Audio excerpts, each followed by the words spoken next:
Hey, it's Alma. Welcome back to my channel. I'm a mom of three, a small business owner, and on top of that, we're homeschooling this year. On this channel, I like to share my routines that help me prevent overwhelm. I hope that you get some value from these videos. In today's video, I'm sharing 3 simple recipes for you, as well as some dinner rolls. Let's get started. So for this first recipe, I'm making some sticky ribs. So what I use are some pork back ribs, garlic, brown sugar, chili sauce, Worcestershire, yellow mustard, ketchup, soy sauce, apple cider vinegar, and some pepper. So what I do is just slice the ribs up into smaller pieces and then put them in a roasting pan, cover them, and put them in the oven at 350 for 45 minutes. While those are in the oven, I start making my sauce. 1 cup of brown sugar, a 1/4 cup of Worcestershire, a 1/3 cup of soy sauce, a 1/4 cup of apple cider vinegar, a 1/4 cup of chili sauce, a 1/2 cup of ketchup, 2 teaspoons of yellow mustard,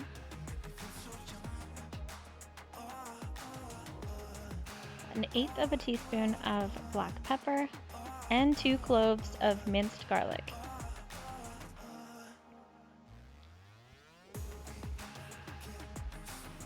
Now I just stir that all together and put it to the side. After the ribs have been in the oven for 45 minutes, you pull them out and drain them and then pour the sauce over top. Now you can probably see that the ribs are already covered in sauce. I accidentally poured the sauce over and then had to make another batch of sauce, which I'm pouring on the ribs right now.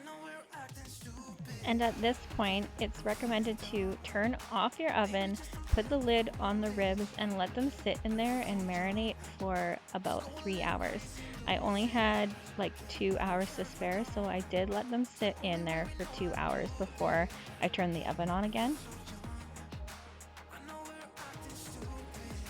So once you've let them sit and marinate for a few hours, you turn the oven back on to 350, and then the ribs are going to cook for another hour and a half.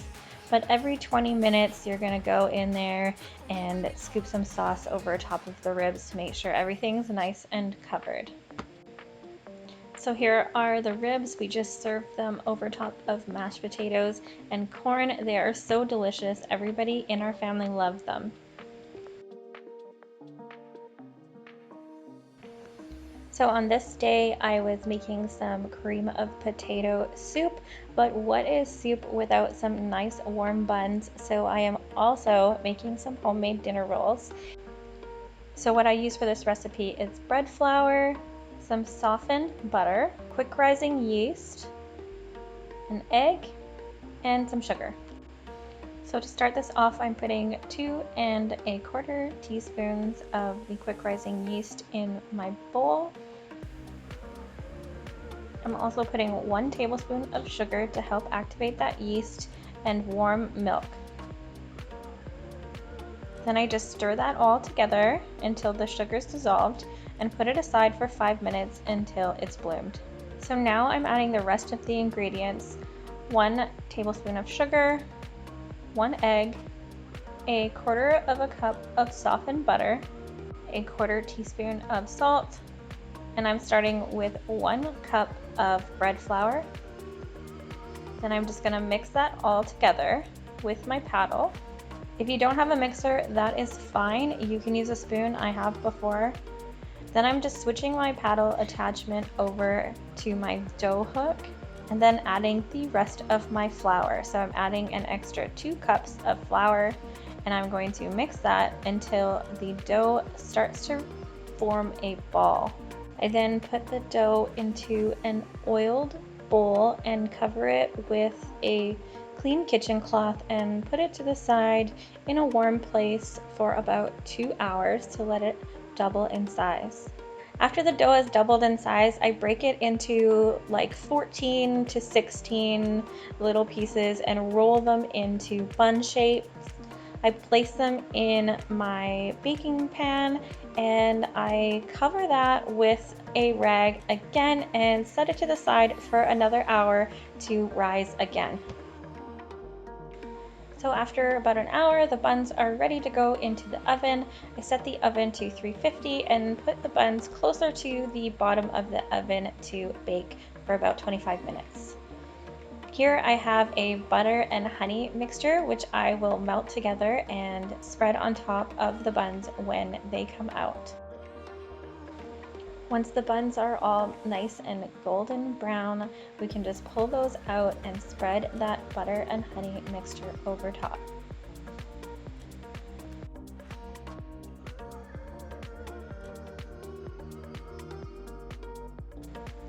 This is absolutely one of my favorite meals, a creamy potato soup. It's super delicious.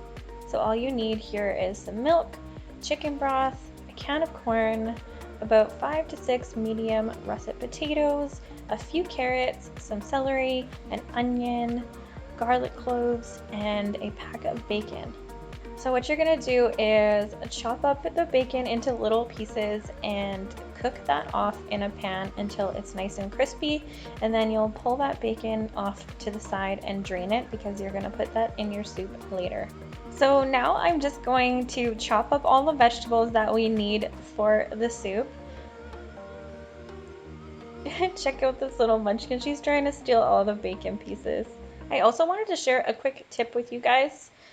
You see, when you're cutting on the countertop with your cutting board, it moves around a lot.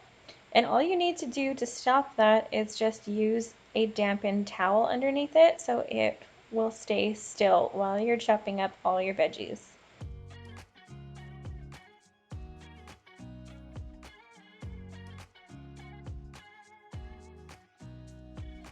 Nobody told me to settle down.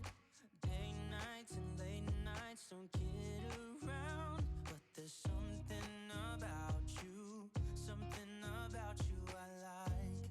About you I like. You're crazy for saying I should slow down, but maybe I'm escaping the love we found. There's something about you I like. About you I like. I get too drunk and too scared and lie. So I oiled my soup pot with the bacon grease, and now I'm adding all of my veggies, and I'm gonna let my veggies soften up. Nobody loves me better. Nobody loves me better. Nobody loves me better. So I don't add too many spices to this, but once it's all sauteed, I add some salt and pepper and some paprika. And almost left town, but there's something about you I like. About you I like. I get too drunk. So I'm now adding 2 cups of chicken broth, and I'm gonna let this cook for another little while until all of the vegetables are really soft. I actually ended up adding more chicken broth because I had a lot of vegetables in there.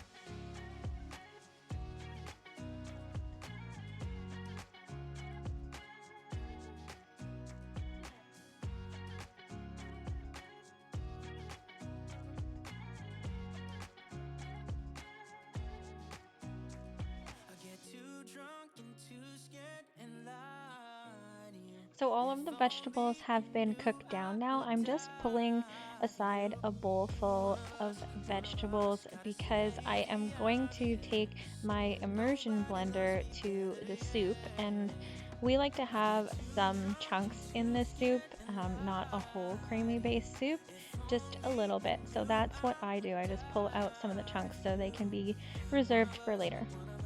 Gotta say the obvious. Nobody loves me better. Nobody loves me better.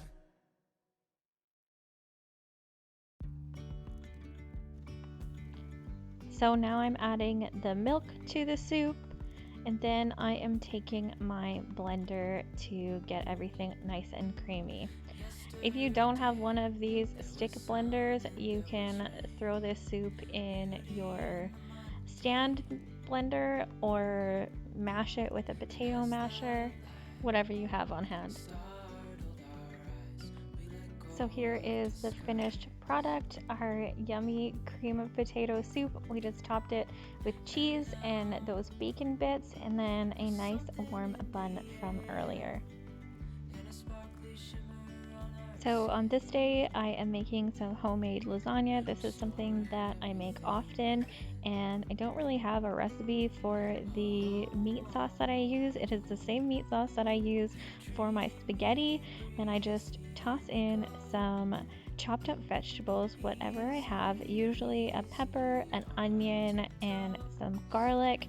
I added some celery to this one for some extra flavor, and then I just saute all of that until everything is soft. Once my veggies are soft, then I'm just adding the ground meat and chopping it up into small pieces and cooking that down. Also at this point, I add some seasoning, which isn't too extravagant, some salt and pepper,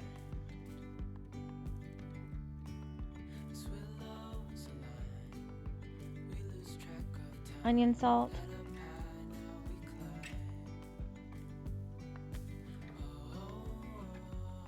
some oregano leaves,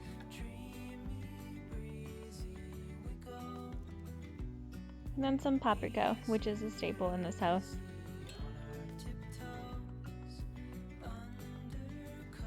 So my meat is all cooked and I'm just adding a jar of tomato sauce.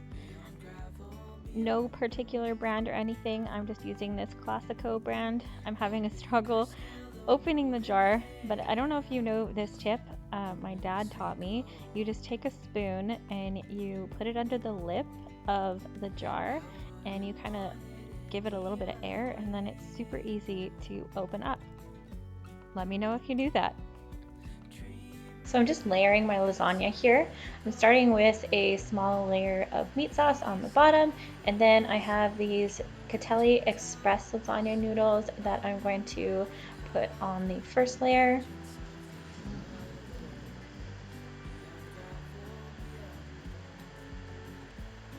Then another layer of meat, another layer of noodles, and then in the middle I use this cottage cheese mixture. So it is 1 container of cottage cheese, or 2 cups, a little bit of flour, and an egg. And then another layer of noodles, another layer of meat sauce, more noodles on top of that, and finish it off with the last bit of meat sauce and some cheese on top. I usually use mozzarella or Italian cheese, but this is all I had and it turned out just fine. I then cover it with aluminum foil and I pop it in the oven at 350 for an hour. And here's the final product. It was super delicious and everybody enjoyed a piece. Thank you guys so much for watching this video. I hope you enjoyed these recipes. Have an amazing day.